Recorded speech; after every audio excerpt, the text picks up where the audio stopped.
It may be useful to know in your calendar which holidays are coming up. And instead of having to go one by one and add them yourselves, Outlook can do this for us. Let's have a look.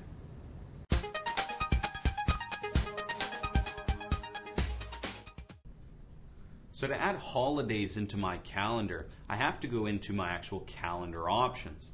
And to find those, I'm going to make sure I go to the File tab here, find Options here on the left, click on that, and I'll see my Options dialog box pop up here, where it's got all of my Outlook options. But if I look on the left, I can find Calendar here.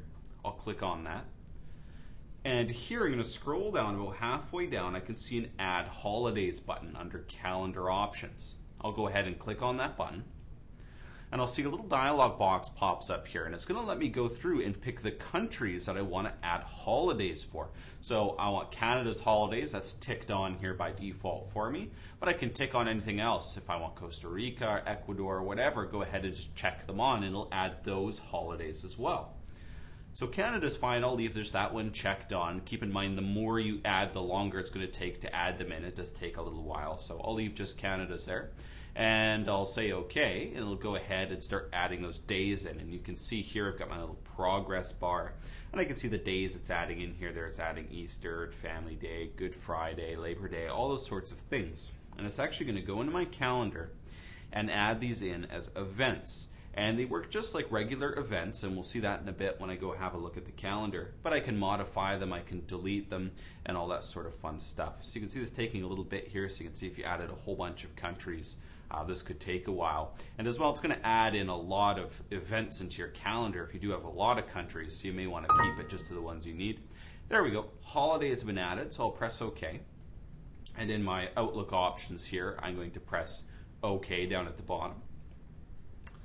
And I'm going to come back and look at the calendar, and here I can see in January there on the 1st, New Year's Day got added in, and I can see it's just an event there.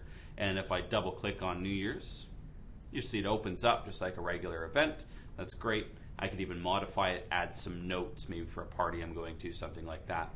And I could save and close. And if I scroll down the calendar and look at some of the other days, there I see Family Day added in there, and St. Patrick's Day, Good Friday, all sorts of things. And it's just gone ahead and added them all in there.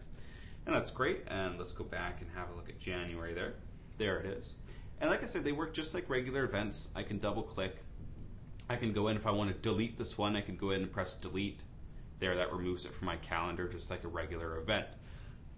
However, one thing you might come across is maybe you added in a whole bunch of events you didn't mean to, or maybe you just want to delete all the events entirely. Well, it'd be a huge pain to go one by one, find all these events and delete them, because there's going to be quite a few added in there. So there's a little trick for getting rid of them. They're all categorized as holidays, and I can select that entire category and delete them all at once.